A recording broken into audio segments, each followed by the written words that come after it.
क्या आप भी कभी कभी सोचते हैं कि इतने वर्षों से मैं ईश्वर के मार्ग पर चल रहा हूं, साधना कर रहा हूं, ध्यान लगाता हूं, प्रार्थना करता हूं, पर भीतर वह गहरा परिवर्तन, वह दिव्य आनंद, वह प्रभु से एकाकार होने का अनुभव आखिर क्यों नहीं हो पा रहा है, जिसकी मुझे तीव्र अभिलाषा है? कहीं कोई कड़ी छूट तो नहीं रही? ऐसा परमहंस योगानंद जी अक्सर कहते थे कि मैंने अपने जीवन काल में अनेक साधकों को देखा है। उनकी निष्ठा, उनके प्रयास सराहनीय हैं, परंतु मैंने यह भी अनुभव किया है कि कई बार वे एक अत्यंत महत्वपूर्ण पहलू को अनदेखा कर देते हैं। वे समझते हैं कि साधना केवल आसन पर बैठकर आंखें बंद कर लेने तक सीमित है, पर सत्य यह नहीं है। परमहंस योगानंद जी हमें याद दिलाते हैं कि हमारी आध्यात्मिक उन्नति का गहरा संबंध हमारे 24 घंटे के आचरण से है, हमारी वाणी की मधुरता या कटुता से है, हमारे व्यवहार की कोमलता या कठोरता से है। कहीं ऐसा तो नहीं कि आपकी रोजमर्रा की छोटी छोटी बातें, आपका बोलने का ढंग, आपका दूसरों के प्रति व्यवहार अनजाने में ही आपकी साधना से उत्पन्न हुई ऊर्जा को क्षीण कर रहा हो? योगानंद जी बताते हैं, शब्दों में एक शक्तिशाली कंपन ऊर्जा होती है जो आपको साधना के उच्चतम आयामों तक पहुंचा सकती है या पतन के गर्त में धकेल सकती है। आज हम स्वामी जी के गहन अनुभवों से वही गुप्त सूत्र जानेंगे कि कैसे सिर्फ मधुर वाणी और मधुर व्यवहार को अपनाकर आप अपनी आध्यात्मिक यात्रा को पंख लगा सकते हैं और परमात्मा की ओर तीव्र गति से बढ़ सकते हैं। आइए इस रहस्य को समझें। इस सृष्टि का एक अटल अलौकिक नियम है जिसे कर्म का सिद्धांत कहते हैं। यह वैसा ही है जैसे कोई ध्वनि पर्वतों से टकराकर प्रतिध्वनि बनकर लौट आती है। जैसी ध्वनि होती है वैसी ही प्रतिध्वनि। ठीक इसी प्रकार हम दूसरों को जो कुछ भी देते हैं, चाहे वह विचार हो, शब्द हो या कर्म, वही हमारे पास लौट कर आता है। वस्तुतः यह बीज और फल के न्याय के समान है। एक छोटा सा बीज बोने पर भी हमें कई गुना बढ़कर फल प्राप्त होता है। यदि तुम अपने जीवन में सुख की अभिलाषा रखते हो तो तुम्हें दूसरों के जीवन में सुख का संचार करना होगा।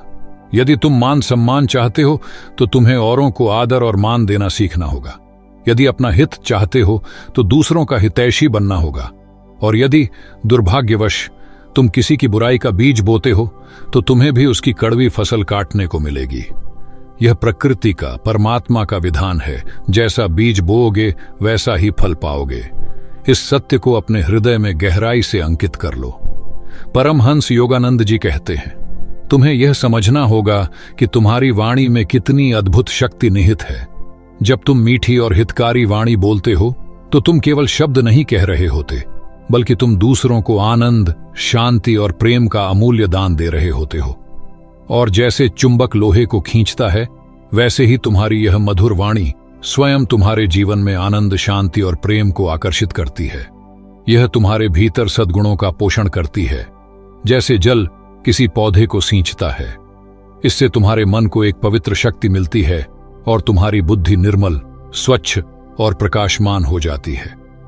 जान लो, ऐसी वाणी पर स्वयं परमात्मा का आशीर्वाद बरसता है, और जिस वाणी पर प्रभु की कृपा हो उससे भला किसका कल्याण नहीं होगा।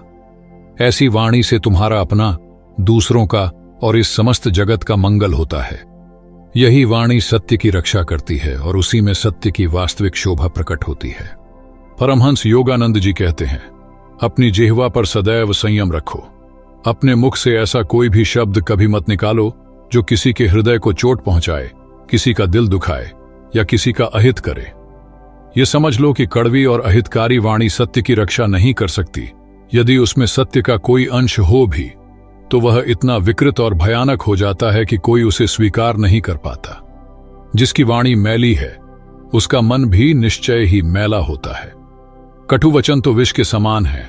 वे बाणों की तरह सीधे मनुष्य के हृदय को छेद देते हैं। तन पर लगे बाणों से या कुल्हाड़ी से कटा हुआ वृक्ष तो फिर से हरा हो सकता है, परंतु कटु वचनों से दिया गया भयंकर घाव कभी नहीं भरता, क्योंकि वह हृदय की गहराइयों में जाकर लगता है। इसलिए क्रूरता भरे वचन, किसी को नीचा दिखाने वाले शब्द या ऐसी कोई भी बात जिससे किसी के मन में उद्वेग या अशांति उत्पन्न हो, उसे कभी अपनी वाणी से प्रकट मत होने दो, क्योंकि ऐसी वाणी तुम्हें केवल पाप के अंधकार की ओर ही ले जाएगी। वाणी की पवित्रता का ध्यान रखो। क्योंकि यह तुम्हारे मन की पवित्रता का दर्पण है। परमहंस जी कहते हैं, केवल मधुर बोलना ही पर्याप्त नहीं है, वाणी में विवेक का होना भी अत्यंत आवश्यक है। विवेक अर्थात कब बोलना है, कहां बोलना है और कैसे बोलना है, इसका ज्ञान। बिना अवसर के कही गई बात चाहे कितनी ही अच्छी क्यों ना हो, फीकी लगती है। ठीक वैसे ही जैसे युद्ध के मैदान में श्रृंगार रस की बात निरर्थक और अनुचित लगती है। भोजन जैसे पवित्र समय में अशुभ बातें करने से तन और मन दोनों पर बुरा प्रभाव पड़ता है। मर्यादा पुरुषोत्तम भगवान श्री रामचंद्र जी इस बात का कितना ध्यान रखते थे। वे सदैव अवसर के अनुकूल ही भाषण करते थे और इस प्रकार युक्ति से अपनी बात रखते थे कि किसी के हृदय को दुख नहीं पहुंचता था और न ही कोई उनकी बात का विरोध करता था। इसलिए कोई भी बात मुख से निकालने से पहले क्षण भर विचार अवश्य करो कि इसका सुनने वाले पर क्या प्रभाव पड़ेगा, ताकि बाद में पछताना न पड़े। यदि कोई कर्मचारी देर से आया है तो उसे डांटने के बजाय प्रेम से पूछो, आप तो सदा समय पर आते हैं, आज क्या विशेष कारण हो गया। ऐसा करने से वह बिना संकोच सही कारण बताएगा और तुम्हारा प्रयोजन भी सिद्ध होगा। याद रखो, बात कहने के ढंग पर ही बात बनती या बिगड़ती है।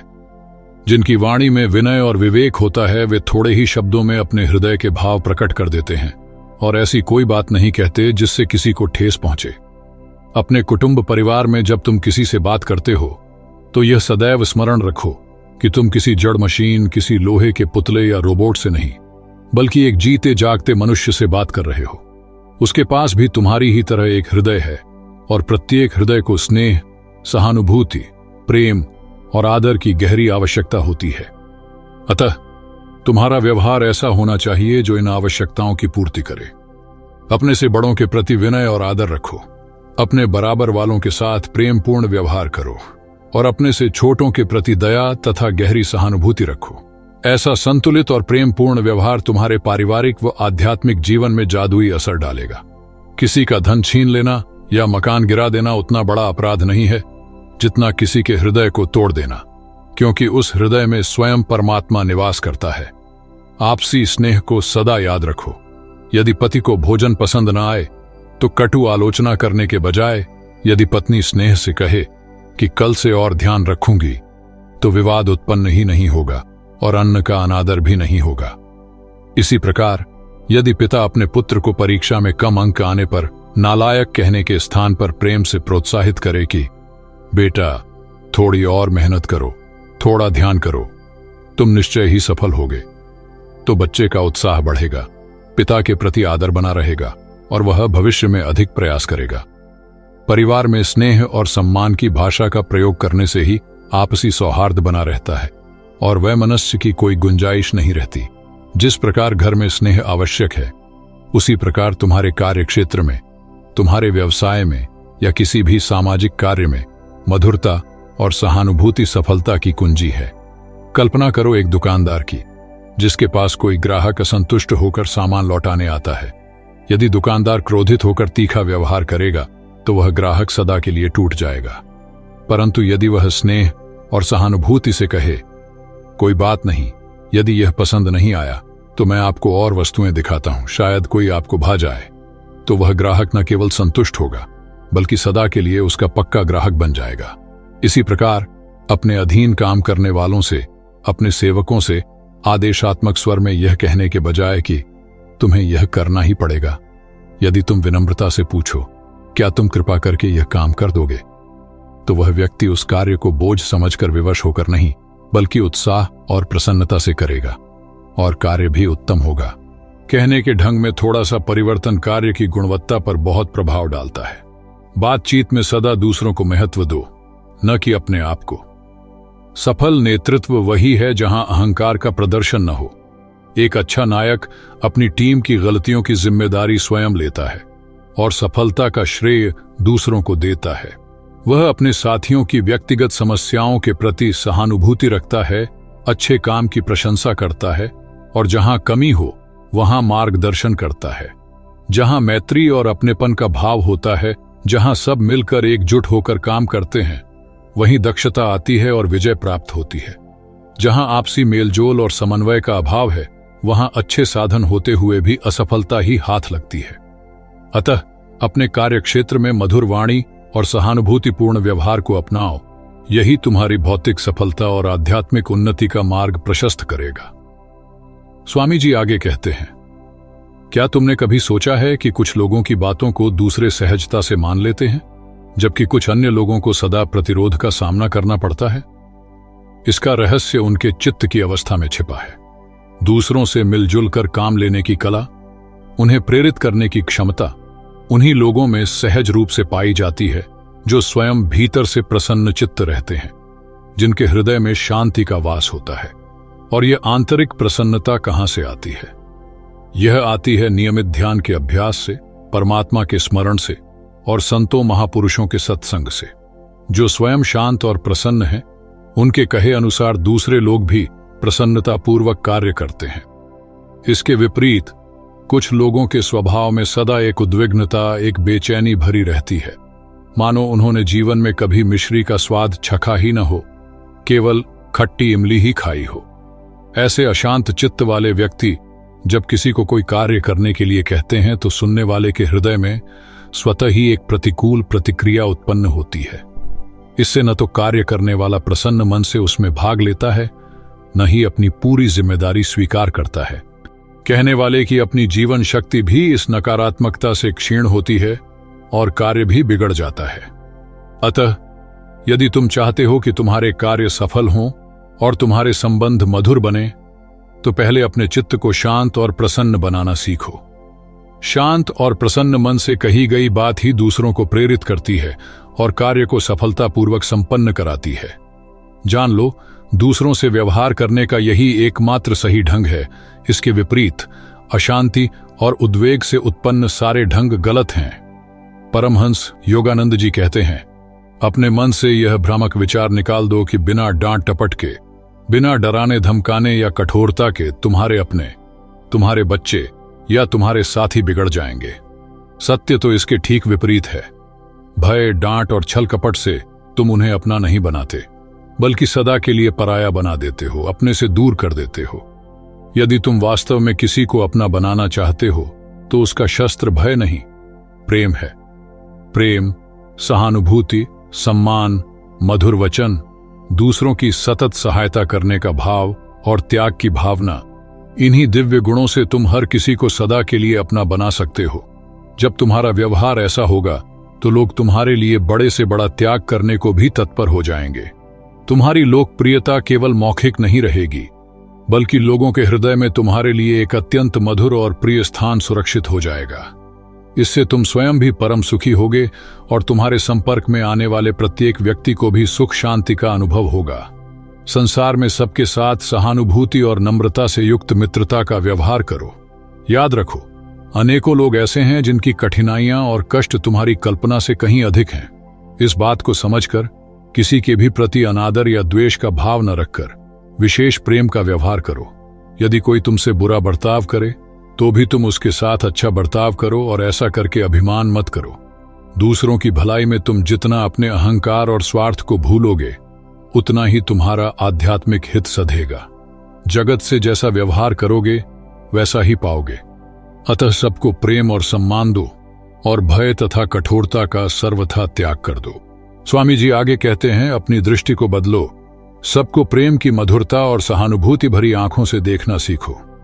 यह समझ लो कि सुखी और सार्थक जीवन के लिए विशुद्ध निस्वार्थ प्रेम ही वास्तविक असली खुराक है। यह संसार इसी प्रेम की भूख से व्याकुल है, इसी की कमी से संतप्त है। इसीलिए उठो और अपने हिस्से के प्रेम का जगत में वितरण करो। अपने हृदय में जो आत्मा का दिव्य प्रेम छिपा है, उसे केवल अपने तक सीमित मत रखो, उसे कंजूसी से मत बचाओ। उदारता के साथ इसे सब ओर बांटो। तुम देखोगे कि तुम्हारे इस प्रेम के प्रवाह से जगत का कितना दुख, कितनी पीड़ा दूर हो जाएगी। जिसके व्यवहार में प्रेम भरी सहानुभूति नहीं है, वह मनुष्य इस धरती पर भार के समान है, और जिसके हृदय में द्वेष भरा है, वह तो जगत के लिए किसी अभिशाप से कम नहीं। अतः अपने भीतर उस विशुद्ध निस्वार्थ प्रेम को जगाओ, उसे नित्य प्रति बढ़ाओ और बिना किसी भेदभाव के सब ओर उसका निर्मल प्रवाह बहने दो। ऐसा करने से तुम्हें स्वयं तो अलौकिक सुख और शांति की प्राप्ति होगी ही, तुम्हारा आत्मिक विकास भी तीव्र गति से होगा। प्रेम दो और प्रेम स्वरूप परमात्मा से एक हो जाओ। तो अब अपनी इस आध्यात्मिक यात्रा के इस महत्वपूर्ण पड़ाव पर एक परम सत्य को हृदय में अंकित कर लीजिए। यह सदैव स्मरण रखिए साधक कि आपकी वाणी की मधुरता, आपके शब्दों की वह दिव्य कंपन ऊर्जा जिसके बारे में हमने बात की, तभी सार्थक है, तभी शक्तिशाली है जब आपका हृदय प्राणी मात्र के कल्याण की सच्ची निश्चल भावना से ओतप्रोत हो। केवल बाहरी मिठास जिसमें भीतर छल या शोषण की वृत्ति छिपी हो, वह आध्यात्मिक ऊर्जा का दुरुपयोग है, एक खोखला आवरण मात्र है। परमहंस योगानंद जी ने हमें स्पष्ट रूप से समझाया है कि ऐसी वाणी जिसमें सत्य और ईमानदारी का स्पंदन न हो, वह आपको ईश्वर की ओर नहीं ले जा सकती। संसार में आप देखेंगे ऐसे लोग जो ऊपरी मधुरता का मुखौटा पहनकर दूसरों की नासमझी का लाभ उठाते हैं, भोले भालों को ठगते हैं। क्षणिक सफलता, सांसारिक लाभ शायद उन्हें मिल जाए, पर योगानंद जी हमें चेताते हैं, ऐसे मार्ग का अंत गहन अंधकार और आत्मिक पतन में ही होता है। हे साधक, अब सुनो उस अंतिम रहस्य को जो तुम्हारी वर्षों की साधना को या तो शिखर पर पहुंचा सकता है या व्यर्थ कर सकता है। तुम सोचते हो ईश्वर केवल बंद आंखों के मौन में मिलता है। स्वामी जी हमें जगाते हुए कहते हैं, नहीं, असली साधना, असली योग तो तुम्हारी खुली आंखों के सामने है, तुम्हारे हर शब्द में, तुम्हारे हर व्यवहार में, तुम्हारे 24 घंटे के जीवन प्रवाह में समाहित है। याद रखो, तुम्हारी वाणी केवल ध्वनि तरंगे नहीं, यह सृजन और विध्वंस की शक्ति है। योगानंद जी ने इसे अत्यधिक विस्फोटक कंपन बम कहा है। जब यह सत्य, ईमानदारी, दृढ़ विश्वास और सबके कल्याण की भावना से संतृप्त होती है, तो यह तुम्हारे मार्ग की हर बाधा को भस्म कर सकती है, तुम्हारी प्रार्थनाओं को पंख लगा सकती है। परंतु वही वाणी जब अहंकार, छल, क्रोध या उपेक्षा से विषैली होती है, तो वह तुम्हारे ही आत्मिक प्रगति पर अदृश्य प्रहार करती है, तुम्हारी वर्षों की साधना से अर्जित ऊर्जा को धीरे धीरे सोख लेती है। तुम्हारा व्यवहार तुम्हारी आंतरिक अवस्था का सच्चा दर्पण है। क्या तुम सच में हर जीव में, चाहे वह मनुष्य हो, पशु हो या कोई भी, उसी एक परमात्मा का पवित्र अंश देख पाते हो? या तुम्हारा प्रेम और तुम्हारी करुणा केवल कुछ चुनिंदा लोगों तक सीमित है? तुम्हारा हर मधुर सच्चा शब्द, तुम्हारा हर निस्वार्थ कोमल व्यवहार तुम्हें उस परम चेतना से जोड़ता है। हर कटु कपटी शब्द या रूखा व्यवहार तुम्हें अहंकार और कर्म के सूक्ष्म बंधनों में और अधिक उलझाता है। यह केवल सामाजिक शिष्टाचार नहीं, यह तुम्हारे चित्त के शुद्धिकरण का, तुम्हारी आत्मा के अनावरण का अनिवार्य मार्ग है। इसीलिए साधक, अब सजग हो जाओ, अपने दैनिक जीवन को ही अपनी सबसे बड़ी योग प्रयोगशाला बनाओ। वाणी का संयम, हृदय की करुणा और व्यवहार की सत्यता यही है वो दिव्य अस्त्र जिनसे तुम्हें अपने भीतर के असुरों, क्रोध, घृणा, स्वार्थ पर विजय पानी है। यही है असली धर्म क्षेत्र कुरुक्षेत्र जो तुम्हारे भीतर निरंतर चल रहा है। जब तुम इस कला में निपुण हो जाओगे, जब तुम्हारा हर शब्द अमृत बन जाएगा और तुम्हारा हर कर्म प्रेम की अभिव्यक्ति, तब तुम्हें बाहरी सिद्धियों या चमत्कारों की खोज नहीं करनी पड़ेगी। तुम्हारे भीतर ही आत्मानुभूति का सूर्य अपनी पूरी प्रखरता से उदय होगा और तुम उस परमपिता परमात्मा के साथ अपनी अविभाज्य एकता का, उस सच्चिदानंद स्वरूप का साक्षात अनुभव करोगे जिसकी तुम्हें जन्मों से तलाश है। यही है परमहंस योगानंद का दिखाया हुआ सीधा, सरल किंतु सबसे शक्तिशाली और अचूक मार्ग। इस पर चलो और अपने मनुष्य जीवन को सार्थक करो। तो आज की इस दिव्य चर्चा में बस इतना ही। आपको यह वीडियो कैसी लगी? अपने विचार हमें नीचे कमेंट में जरूर बताइए। यदि यह जानकारी आपको उपयोगी लगी हो तो इसे अपने प्रियजनों तक पहुंचाएं, ताकि अधिक से अधिक लोग इस ज्ञान से लाभान्वित हो सकें। और यदि आप हमारे चैनल पर नए हैं तो इसे सब्सक्राइब करना न भूलें, ताकि ऐसे ही प्रेरणादायक विषयों से आप जुड़े रहें। फिर मिलेंगे अगली वीडियो में, तब तक के लिए धन्यवाद।